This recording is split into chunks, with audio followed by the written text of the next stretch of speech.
For generations, the path to success for young graduates was defined by a specific social contract. It prioritized hard work, humility, and the strict avoidance of any behavior that could be seen as a conflict of interest. But look at the highest levels of American leadership today, and you'll see a jarring disconnect. At the top of the ladder, these traditional rules now look less like a foundation for success and more like a recipe for failure.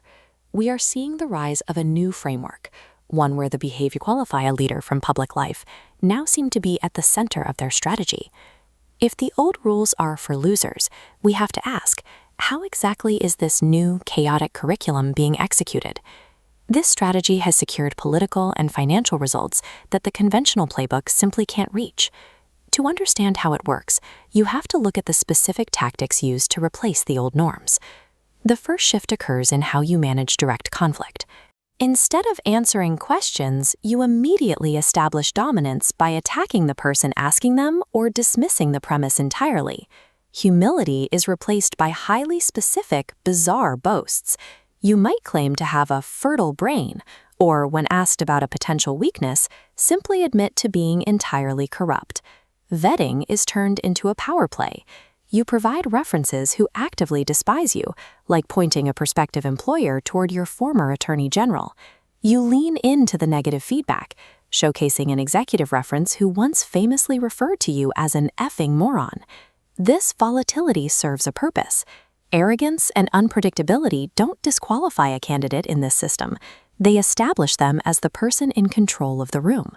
Acquiring power is simply the prerequisite for the next phase, the domestic hustle. At this stage, the pretense of public service is set aside in favor of direct exploitation. The process is remarkably direct. After executing personal trades in a company like Dell, you use a presidential speech to tell the country to go out and buy their products. By conducting the grift entirely in the open, the behavior becomes normalized. Critics are left paralyzed by the sheer transparency of the act. Brazen self-dealing is the primary objective of holding the position, making the conflict of interest a central feature rather than an accidental side effect. The strategy reaches its peak when standard governance is bypassed to engineer a $1.8 billion taxpayer-funded slush fund for political allies. This is the mechanism of the Anti-Weaponization Fund. A politician sues the government they once headed, settles with that same government, and places their personal lawyer in charge of the payout. This fund creates a direct financial line to the rioters and loyalists who stormed the Capitol. It includes payouts for figures like Enrique Tarrio, the leader of an extremist street group. Disgraced politicians like George Santos are also among those lining up for a share of the money. Even high-profile strategists are positioning themselves to claim a piece of the taxpayer fund.